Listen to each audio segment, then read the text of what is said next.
Apenas comenzaba a oscurecer cuando Bugsy Siegel aparcó su Cadillac en las afueras de su residencia en Las Vegas. Como de costumbre, entró a la sala de su lujosa mansión en Beverly Hills y se sirvió un trago de la botella de Old Forester que tenía sobre la mesa, su whisky preferido desde los años de la prohibición. Bebió un sorbo y dejó caer su cuerpo suavemente sobre un cómodo sillón francés. Las últimas semanas no habían sido las mejores para él. Un torbellino de discusiones acaloradas, amenazas, llamadas a medianoche y miradas de sospecha en cada junta lo habían mantenido en vilo. Las cosas no estaban saliendo como las había planeado. El Casino Flamingo, su gran apuesta, aún no había entregado los beneficios prometidos a los socios, quienes ya comenzaban a desconfiar. Hasta aquellos que le habían respaldado durante toda su vida, poco a poco se vieron obligados a dejar de hacerlo. Según pasaban las semanas, los jefes se mostraban cada vez más preocupados e impacientes por el mal manejo de los recursos y las continuas pérdidas de la casa de juego. Sin embargo, en los últimos días, la situación había comenzado a revertirse y las ganancias se volvían alentadoras. La cifra de $6 millones invertidos en el colosal proyecto sextuplicaba el presupuesto inicial, y la excusa de la expansión presentada por Bugsy había dejado de ser un argumento creíble. Era solo cuestión de tiempo para que algo oscuro comenzara a tejerse. En más de una ocasión, su amigo Meyer Lansky había intervenido para calmar a los socios y pedirles tiempo, pero la situación ya se había salido de control. Todos estaban convencidos de que Bugsy les estaba robando, algo que no estaban dispuestos a dejar pasar por alto. Pero para alguien como Bugsy Siegel, eso era solo otro capítulo en la vida de un gángster, o al menos, eso creía. Su semblante apenas flaqueó cuando sintió una vibración a lo lejos, seguida del sonido del motor de un coche al detener la marcha. Luego, unos pasos como manecillas de reloj que se fueron alejando hasta perderse en el silencio inusual de la noche. Bugsy se sirvió otro trago, quizás para llenar el vacío de esos días que había pasado lejos de Virginia Hill, la mujer por la que había dejado a su familia y en cuyo honor había bautizado el casino como Flamingo. A su lado estaba el periódico Los Angeles Times, que tomó para ver si había alguna novedad sobre el Flamingo. No había terminado de leer la primera plana cuando un crujido sutil en el jardín lateral interrumpió su lectura. Quizás no era nada, una rama quebrada por el viento o el gato del vecino. Pero Bugsy, acostumbrado a los callejones oscuros y las traiciones, percibió la tensión de inmediato. Algo no estaba bien. Con un gesto casi imperceptible, dejó a un lado el periódico, pero apenas tuvo tiempo de levantarse del sillón. Un golpe sordo se sintió a lo lejos, seguido por un estruendo de cristales rotos y el sonido de una ráfaga de metralleta Thompson. Un sonido premonitorio que Bugsy Siegel, por haberlo ocasionado tantas veces, conocía mejor que nadie. Pero, ¿cómo este hombre pasó de ser el gángster al que Lucky Luciano le encargaba los crímenes más selectivos a representante de la mafia en Las Vegas? ¿Qué hizo para ganarse el respeto de Lampa? ¿Y por qué razón la comisión finalmente decidió quitarlo del camino? Acompáñanos hasta el final de este video si te interesa saberlo. Pero antes, recuerda suscribirte al canal, regalarnos un like y dejarnos en los comentarios desde qué lugar nos sigues.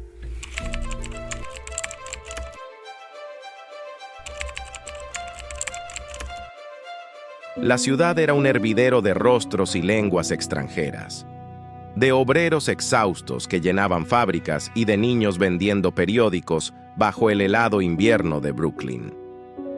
El barrio de Williamsburg, hogar de miles de inmigrantes judíos llegados de Europa del Este, era un laberinto de callejones estrechos y edificios desvencijados donde los días parecían fundirse unos con otros, creando una monotonía sin fin.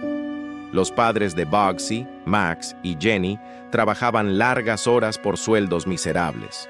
Benjamin, uno de sus 5 hijos, observaba de reojo esa vida sombría con un desprecio creciente. Desde joven, juró que nunca sería como ellos, y para cumplirlo, estaba dispuesto a hacer cualquier cosa. Benjamin, o Ben como lo llamaban en casa, era un niño con el porte y los modales de un adulto. Desconfiaba de las sonrisas de los extraños y desafiaba a cualquiera que intentara detenerlo. Con apenas 14 años, su carácter impulsivo y peligroso lo condujo a las calles del Lower East Side, donde los pandilleros dominaban el ritmo de la vida. Las primeras lecciones no fueron dulces, pero Ben rápidamente entendió las reglas del juego. En la calle, la fuerza y la audacia podían marcar la diferencia entre una noche en casa o una en el hospital, entre unos años en prisión o una vida en el cementerio. No pasó mucho tiempo antes de que Ben encontrara un modelo a seguir: Moe Sedway, un mafioso menor conocido en el vecindario por sus métodos expeditivos para solucionar problemas. Sedway le ofreció sus primeras tareas, pequeños encargos que consistían en recolectar pagos de comerciantes locales que necesitaban protección. Si alguien se resistía, Ben era rápido para amenazar y prender fuego a su mercancía. La violencia se volvió su idioma, y su figura comenzó a ganar notoriedad entre los matones de Nueva York. Fue entonces cuando conoció a Meyer Lansky, un joven astuto y calculador que, como él, veía en el crimen una salida de las estrecheces de Brooklyn, a la mala vida que les había tocado y que ellos no habían elegido. Con Lansky, Bugsy selló una amistad forjada en la clandestinidad, compartiendo sueños de poder y riquezas que en aquellos tiempos parecían lejanos. Meyer no tardó en reclutar a Ben en su pequeño grupo de la mafia judía, que se organizaba en torno a los valores de lealtad y el control absoluto del territorio. Bajo el ala de Lansky, Bugsy ascendió en las filas del crimen organizado, ganándose la reputación de ser más rápido para apretar el gatillo que para pensar, como lo describió un policía de Nueva York que conocía bien sus andanzas. En los años de la ley seca, la oportunidad de un negocio ilícito a gran escala se presentó en la forma de botellas de whisky y cargamentos de vino contrabandeados. Bugsy y Lansky se convirtieron en expertos en robar alcohol de la competencia y en asegurarse de que el contrabando fluyera sin interrupciones. Establecieron un garaje de alquiler de camiones en Manhattan. Los camiones, utilizados para transportar la carga ilícita, también servían como fachada para crear una imagen de comerciantes legales. Las rutas del licor ilícito unían a Nueva York y Nueva Jersey, creando una red de socios en cada punto. Se unieron a otros nombres que pasarían a la historia como Lucky Luciano, Dutch Schultz y Vito Genovese, sabiendo que juntos podían conquistar cualquier rincón del país sin derramar una sola gota de sangre, ni enfrentarse entre ellos. Decidieron repartirse los territorios y finalmente asociarse.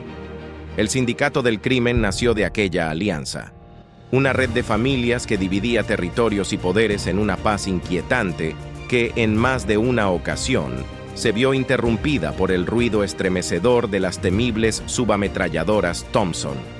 Con la prohibición en pleno apogeo, el Lower East Side se convirtió en un territorio controlado por el crimen organizado, y Bugsy demostró su lealtad al sindicato una y otra vez.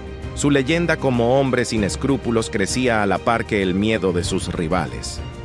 Cada asesinato que se le encomendaba, Bugsy lo ejecutaba con frialdad, sabiendo que su destreza en el combate era la llave a un ascenso meteórico dentro de la organización. Algunos decían que su presencia en una escena de crimen era la garantía de una masacre. Para sus enemigos, verlo aparecer era como encontrarse con el ángel de la muerte. Fue en esos días cuando ganó el apodo que lo acompañaría hasta el final: Bugsy, una palabra nacida de las calles en la que se mezclaban la locura y el peligro. El apodo se debía a que muchos creían que a Siegel le faltaban algunos tornillos, razón principal de ese comportamiento violento que en muchas ocasiones llegaba a ser irracional. Sus colegas usaban el sobrenombre con respeto y, en algunos casos, con temor. Sabían que Bugsy estaba dispuesto a eliminar a cualquiera y que era impredecible como el fuego. Pese a que él despreciaba el apodo, el término resonaba entre los bares y clubes clandestinos de Nueva York, donde su fama crecía y él se movía como una celebridad en ascenso. A fines de la década de los años 20, Bugsy comenzó a frecuentar los clubes nocturnos de Manhattan y a hacerse amigo de figuras de Broadway, del cine y la música. Su elegancia y sus modos desenfadados lo convertían en el centro de atención en las fiestas.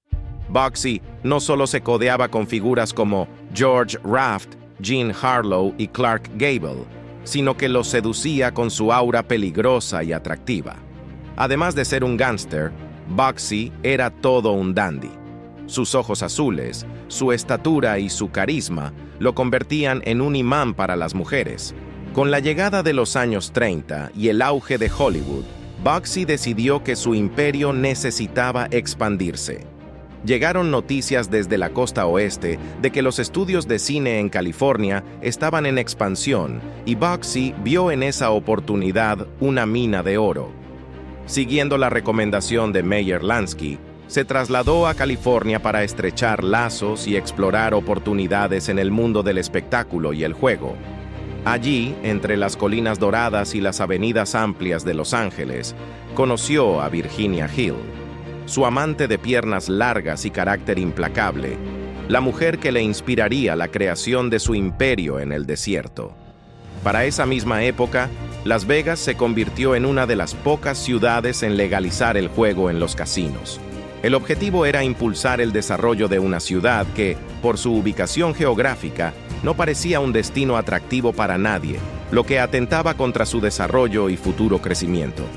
Bugsy vio en esta decisión una oportunidad de oro y convenció a Lansky para que presentara al resto de los jefes de la mafia su ambicioso plan de negocios: construir un megacasino hotel, el primero de la ciudad de Las Vegas.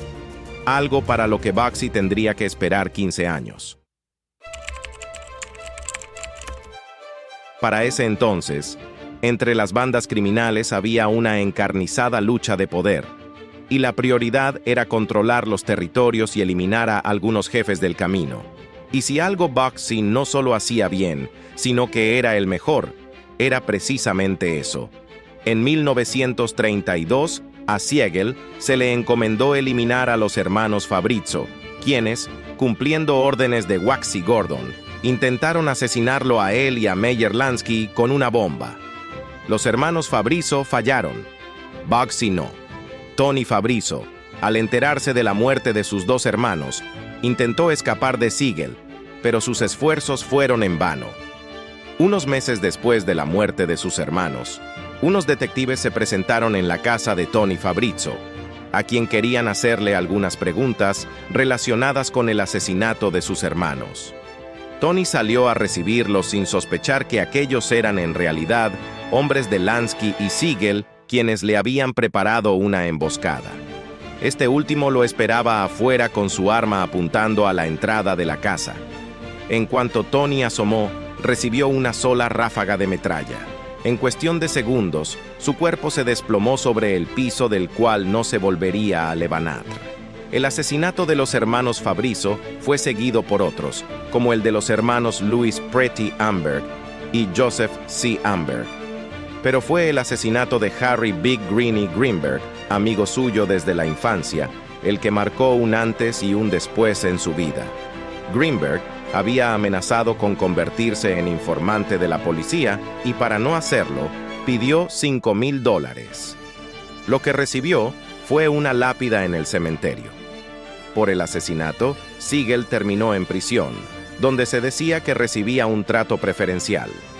La comida que recibía era de restaurantes, se le permitían encuentros con mujeres y se le otorgaban permisos para visitar al dentista. Siegel contrató a uno de los mejores abogados del país para su defensa. Antes del juicio, 2 de los testigos principales de la fiscalía murieron misteriosamente y el resto de los testigos decidieron no presentarse. Siegel finalmente quedó en libertad ante la falta de pruebas que lo vincularan con el crimen. La carretera hacia Las Vegas se extendía como una serpiente gris entre el polvo y el calor abrasador del desierto de Mojave. Bugsy, al volante de su Cadillac IN-16, no dejaba de sonreír, sintiendo que cada kilómetro lo acercaba más a su destino, a su imperio en el desierto. La visión que tenía de ese oasis de neón y mesas de juego, donde los billetes caerían en cascada sobre la alfombra del casino, lo embriagaba. Los años que pasó construyendo su reputación en Nueva York, sus alianzas, traiciones y éxitos, lo habían preparado para este momento. Había llegado a la cumbre de su carrera como mafioso, y cuando se alcanza a ese punto, el único camino que queda es el de la caída. La idea del Casino Hotel había surgido en 1931, cuando Nevada se convirtió en uno de los pocos estados en legalizar el juego. Como si una chispa se encendiera en su mente, Bugsy imaginó un hotel colosal, una combinación perfecta de lujo y perdición. Una Babilonia moderna para quienes, como él, no seguían las reglas del mundo ordinario. Quería que el lugar fuera algo jamás visto, un hotel tan brillante que el desierto palideciera a su lado.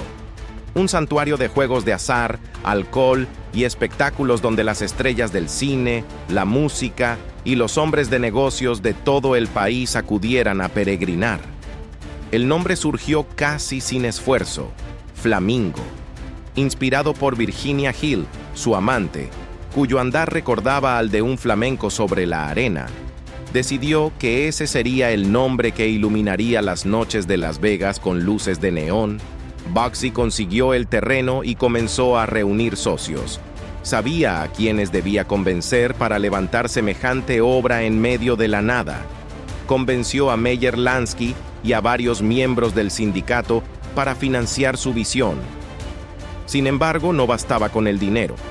Los capos querían garantías y resultados. Cuando el costo del proyecto comenzó a duplicarse, los inversores empezaron a presionar y la confianza en Bugsy se tambaleó. Lansky, una vez más, pidió un voto de confianza, lo que le otorgó a Bugsy un poco más de tiempo. Tiempo de Bugsy no supo utilizar. Las obras comenzaron en 1945 y desde el inicio, Bugsy manejó cada detalle como si de eso dependiera su vida. Cambiaba los planos cada semana, despidiendo a arquitectos, contratistas y hasta jardineros si algo no cumplía con sus expectativas. El desierto era implacable y las dificultades para construir en aquella árida tierra elevaban el presupuesto cada mes. Con el edificio casi terminado, Bugsy ordenó demoler una pared porque obstruía la vista a la piscina. Nadie podía decirle que no. Así, lo que inicialmente costaría $1 millón alcanzó los 4 millones en octubre de 1946 y para fin de año los costos ya se habían disparado hasta los 6 millones. En Los Ángeles, los rumores sobre el presupuesto disparado del Flamingo alarmaron al sindicato. En especial, se hablaba de Virginia Hill, la administradora del proyecto, quien supuestamente había desviado $2 millones a una cuenta en Suiza. Bugsy, sin embargo, actuaba como si nada sucediera, sumido en sus propios caprichos. Frecuentaba fiestas de Hollywood rodeado de actores, cantantes y directores que lo admiraban por esa mezcla peligrosa de encanto y violencia. El Flamingo abrió sus puertas el 26 de diciembre de 1946, pero nada salió como Bugsy había planeado. Parecía que todo conspiraba en su contra, hasta la naturaleza. Aquella noche, una tormenta azotó el desierto, y de las estrellas de Hollywood invitadas, solo unas pocas lograron llegar.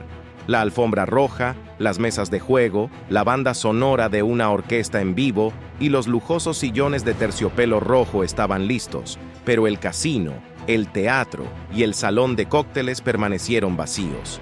Bugsy, furioso, vio cómo su sueño de inaugurar el casino por todo lo alto se desmoronaba bajo la lluvia. 3 semanas después de la apertura, lo que ya iba mal, empeoró.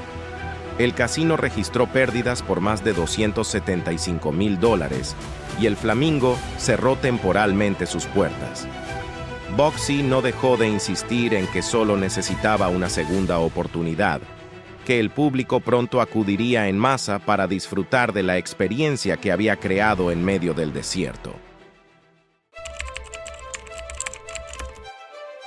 En marzo de 1947, con Meyer Lansky presente, el Flamingo reabrió y esta vez comenzó a generar ganancias. Sin embargo, el tiempo para Boxy ya se había agotado. Lansky, aunque había sido su mayor defensor, no podía hacer más. Las advertencias y reproches de los capos habían sido constantes, pero Boxy siempre respondía con la misma certeza: el éxito del Flamingo está asegurado. La llamada final a Nueva York fue corta y concisa. Boxy había cruzado la línea. En una reunión secreta, el sindicato lo condenó. A Lansky no le quedó más remedio que dar su consentimiento. Boxy, ajeno a la sentencia que pendía sobre él, celebraba los éxitos del Flamingo como un nuevo comienzo. El 20 de junio de 1947, Boxy se encontraba en su mansión de Beverly Hills. Estaba acompañado por su socio Allen Smiley, el hermano de su novia Virginia, Chick Hill, y Jerry Mason, la novia de este último. Boxy estaba sentado en su sillón francés, leyendo la portada del Los Angeles Times, cuando el primer disparo cruzó el umbral de la casa y estalló los cristales de la ventana. Un segundo después, una ráfaga de balas calibre 30 llenó la sala. 9 disparos en total. Una bala alcanzó a Boxy en el puente de la nariz, haciendo que su ojo izquierdo volara por los aires. Otra le atravesó la mejilla derecha y salió por la nuca, mientras que 2 más le impactaron en el pecho. Su cuerpo se desplomó en el suelo, inerte, mientras un charco de sangre se expandía en el piso. El resto de las balas destrozaron una estatua de mármol blanco de Baco y el piano de cola que adornaba la sala. Boxy Siegel, el creador de Las Vegas, había caído víctima de su propia ambición. La noticia de su asesinato fue portada en todo el país al día siguiente. La fotografía de su cuerpo en la morgue, con una etiqueta colgando de su dedo gordo, fue publicada por el Los Angeles Herald Express. Aunque su muerte marcó el fin de una era, su sueño no murió con él. La mañana siguiente, los socios del sindicato se trasladaron al Flamingo y tomaron el control del hotel y del casino con la misma eficiencia con la que habían decretado la muerte de Boxy. A pesar de su trágico final, Boxy había plantado una semilla en el desierto. En los años siguientes, Las Vegas experimentó un auge espectacular. Grandes hoteles y casinos, siguiendo el modelo del Flamingo, surgieron uno tras otro. Celebridades de Hollywood, cantantes de renombre y figuras políticas acudieron a esta ciudad que combinaba lujo, riesgo y espectáculos como ningún otro lugar. La mafia encontró en Las Vegas una mina de oro para el lavado de dinero, consolidando su poder en los casinos durante los siguientes 30 años. Aunque la influencia del crimen organizado disminuyó con el tiempo, la ciudad ya se había transformado en el mayor parque de diversiones para adultos, una metrópoli del entretenimiento que atraía a millones de visitantes cada año. Años después de su muerte, el nombre de Boxy Siegel sigue siendo sinónimo del nacimiento de Las Vegas, de la ambición desmedida y del poder que rodeaba a quienes se atrevían a desafiar todas las reglas. Su legado, a pesar de la violencia que marcó su vida, persiste en las luces de neón que iluminan el Strip y en la fascinación que la ciudad despierta en todo el mundo. Boxy Siegel no solo creó un casino, imaginó un destino, un sueño en medio del desierto que trascendió su propia existencia. Y aunque su vida terminó en una ráfaga de balas, Las Vegas sigue siendo su mayor victoria, un monumento eterno a la audacia de un hombre que apostó todo por un ideal.